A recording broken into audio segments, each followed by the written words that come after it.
എല്ലാവർക്കും പുതിയൊരു വീഡിയോയിലേക്ക് സ്വാഗതം.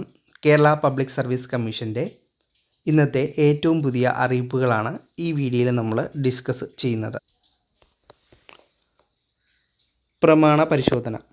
പൊതുവിദ്യാഭ്യാസ ഡയറ്റ് വകുപ്പിൽ lecturer in chemistry category number 383/2022 തസ്തിക മാറ്റം മുഖേനയുള്ള തസ്തികയിലേക്ക് 2025 ജൂൺ 23-നും lecturer in planning management and field interaction തസ്തികയിലേക്ക് 2025 ജൂൺ 25-നും രാവിലെ 10:30 PSCയുടെ ആസ്ഥാന ഓഫീസിൽ വെച്ച് പ്രമാണ പരിശോധന നടത്തും.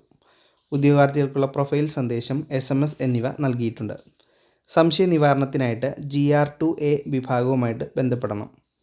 കേരളത്തിലെ യൂണിവേഴ്സിറ്റികളിൽ ഓവർസിയർ ഗ്രേഡ് 2 മെക്കാനിക്കൽ തസ്തികയുടെ സാധ്യതാ പട്ടികയിൽ ഉൾപ്പെട്ടവരിൽ പ്രമാണ പരിശോധന പൂർത്തിയാക്കാത്തവർക്ക് 2025 ജൂൺ 24-25 തീയതിയിൽ PSCയുടെ ആസ്ഥാന ഓഫീസിൽ വെച്ച് പ്രമാണ പരിശോധന നടത്തും. ഉദ്യോഗാർത്ഥികൾക്കുള്ള പ്രൊഫൈൽ സന്ദേശം, SMS എന്നിവ നൽകിയിട്ടുണ്ട്. വിശദ വിവരങ്ങൾക്ക് ER16 വിഭാഗവുമായിട്ട് ബന്ധപ്പെടണം.